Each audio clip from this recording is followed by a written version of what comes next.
सास बहू में इत्तेफाक हो जाए, नंद भाउज में इत्तेफाक हो जाए, तो अल्लाह तबारक व तआला उस घर को जन्नत की क्यारियों में से क्यारी बना देता है। और अगर घर में इख्तिलाफ हो जाए, बाप बेटे में इख्तिलाफ है, भाई भाई में ना चाहती है, सास बहू में ना इत्तेफाकी है, अगर ये इत्तेफाकी ना इत्तेफाकी और पहुंच जाती है, तो अल्लाह तबारक व तआला इस घर को जहन्नम के गढ़ों में से एक जगह बना देता है। गोया कि नबी ने आपको इख्तियार दिया है, आप अपने घरों को, अपने समाज को, अपने समाज के माहौल को जन्नती बनाना चाहते हैं या जहन्नमी बनाना चाहते हैं, आपके इख्तियार में दिया गया है। क्यों? इसलिए कि अगर हम अपने घर के हालात को सुधार दें तो फिर हमारा घर जन्नत की क्यारियों में से एक क्यारी बनेगा। और जन्नत में कभी तकलीफ नहीं होती है, जन्नत आशाइश का घर हुआ करता है, जन्नत आराम का घर हुआ करता है। हमने उस आराम के घर को, उस आशाइश के घर को परेशानी के माहौल में धकेल दिया है।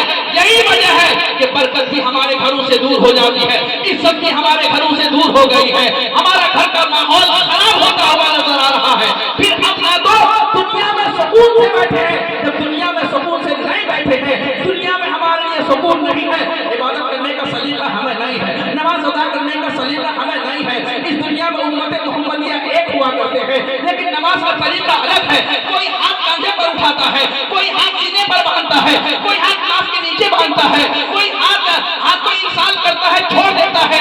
ये कहां से चला आया है? आपने इस पर क्यों नहीं गौर किया है?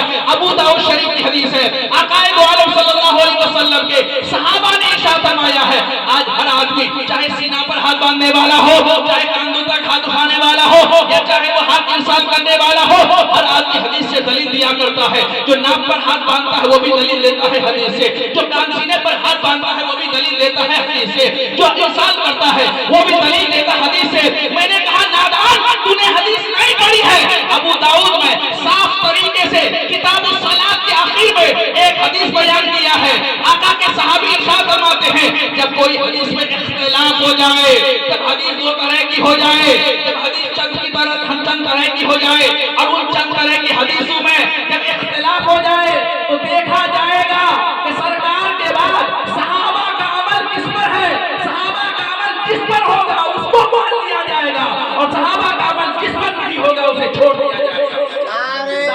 तकबीर, नारे रिसालत, उलमाए अहले सुन्नत, फैज़ान कमाल शाह कॉन्फ्रेंस, नारे तकबीर, नारे रिसालत, हज़रत अल्लामा मौलाना मुफ्ती शहरों साहब क़िबला, नारे तकबीर, नारे रिसालत, सुभान अल्लाह, सुभान। ये नजरिया दिया है, लेकिन ये नजरिए को पहचानोगे कैसे, इस नजरिए को परखोगे कैसे?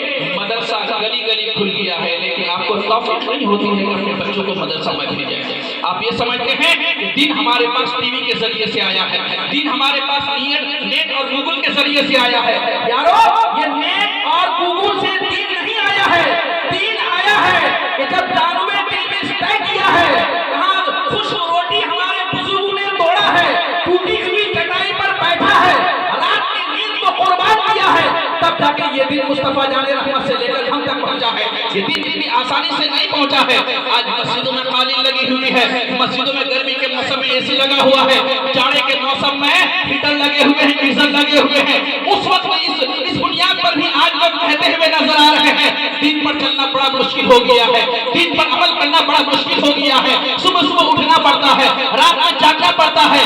दिन पर आज चलना मुश्किल है या दिन पर तब चलना मुश्किल था जब हजरत बिलाल को वहां रेगिस्तान में तपते हुए रेत पर लेटा दिया गया था और कहा जा रहा था, बिलाल तुम बोल लो हुबुल, अगर तुम मेरे माबूद का नाम लोगे तो तुझे छोड़ दिया जाएगा।